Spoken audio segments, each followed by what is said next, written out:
जय माता दी सभी को। हर हर महादेव। अभी आई हूँ मैं अपने कमल के तालाब के ऊपर कमल लेने के लिए। यही है हमारे कमल का तालाब। एकदम इस समय के ऊपर पूरा तालाब नीला नीला है, देख सकते हैं आप लोग भी। पूरे तालाब में काफ़ी मात्रा में कमल के फूल खिले हुए हैं और यह फूल बहुत ही सुंदर है और इस प्रकार का दृश्य है।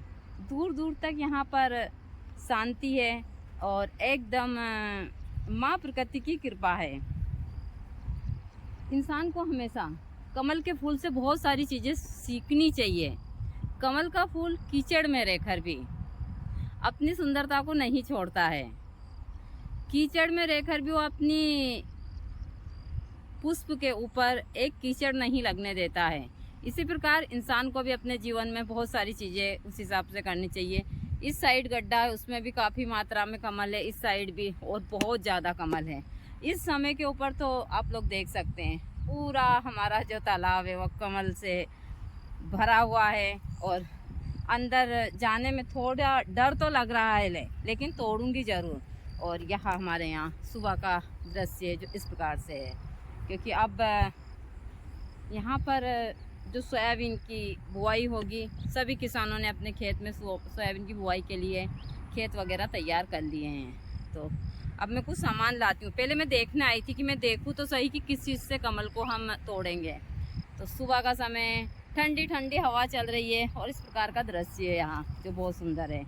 लेकिन पूरा जो तालाब है वह एकदम नीला है कमल से। बहुत मन प्रसन्न होता है जब हम इस प्रकार की चीज़ें लगाते हैं और फिर वह चीज़ें पनपती है तो मन में एक अच्छी फीलिंग आती है कि देखो आज हमने जो फूल लगाए थे, पौधे लगाए थे, उनमें आज फूल लग चुके हैं। तो यह सारी चीज़ें मन को बहुत प्रसन्न करती है। और मैं हमेशा आप लोगों को तंत्र मंत्र जड़ी बूटियों की जानकारियाँ देती रहती हूँ, क्योंकि मैं जहाँ रहती हूँ वहाँ पर इंसानों का तो दूर दूर तक पता नहीं, सिर्फ है यहाँ तो माँ प्रकृति। इस प्रकार का दृश्य एकदम हरा हरा, सारी चीज़ें, बहुत सारी वनस्पतियाँ हैं जो खिल रही है, अभी उग रही है सारी उस हिसाब से। कुछ में फूल है और किसानों के खेत तो एकदम काले काले हो रहे हैं, क्योंकि इस साइड देख सकते हैं खेत हो चुके हैं तैयार सोयाबीन की फसल के लिए। हमने भी हमारे खेतों में यह सारी चीज़ें कर दी है।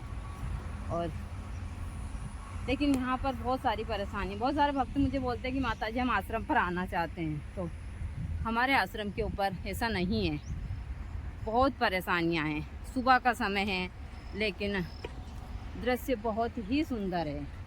इतना सुंदर दृश्य है कि देखते ही बन रहा है। आप लोग देख सकते हैं इस प्रकार का दृश्य है। यही हमारा तालाब है। अब मैं तालाब के ऊपरी हिस्से पर आ चुकी हूँ। अब यहाँ से मैं बाबा को लेकर जाऊँगी और तालाब में फिर काफ़ी मात्रा में जो फूल है वहाँ तुड़वाऊँगी बाबा से, क्योंकि मुझे करना है अनुष्ठान। जब भी मैं अनुष्ठान वगैरह करती हूँ तो इसी हिसाब से सारी चीज़ें करती रहती हूँ। तो हमारे यहाँ बहुत सारे से फूल है, पेड़ है जो अब इस समय के ऊपर एकदम हरे भरे हो चुके हैं और बहुत ही अच्छा दृश्य लग रहा है यहाँ का। हमने यहाँ भी मालती का पौधा लगाया, उसमें भी बहुत सारे फूल हैं और बड़े ही सुंदर फूल है। पता नहीं अब बेल किस कारण से यहाँ गिर गई है, इसको मैं बाबा के हाथ ठीक करवाऊँगी। मैं ही देखती हूँ, बाबा नहीं देखता इन चीज़ों को। ज़्यादातर चीज़ें मैं ही यहाँ पर करती रहती हूँ, इधर उधर सारी चीज़ें। वो करता ही नहीं, उसको मैं बहुत बोलती हूँ लेकिन फिर भी नहीं करता है। तो ये हमारे बिलपत्र का पेड़ है जो इस हिसाब से हो चुका है अभी। अब हम आश्रम के अंदर आ ही चुके हैं, इतनी दूर से बातें करते करते आप लोगों से। और अंदर का दृश्य भी बहुत अच्छा है। हमारा राजा बैठा है, देख सकते हैं। यह मेरे साथ ही गया था लेकिन जल्दी जल्दी दौड़ कर आया और कुर्सी पर आकर बैठ गया। एक मक्खी भी इसके ऊपर नहीं बैठनी चाहिए, चाहे कुछ भी हो जाए। यह चेयर इसी की है, गुरुजी ने इसी के लिए मंगवाई थी। यह 12 महीने इसी पर ही बैठता है, चाहे ठंडी हो गर्मी हो, और एकदम मंदिर के गेट पर ही बैठता है। जैसे ही कोई आता है यहाँ, दूसरा यहीं से रोड के ऊपर भी देखता रहता है। तो यही हमारे यहाँ का सुबह का दृश्य है। हमारा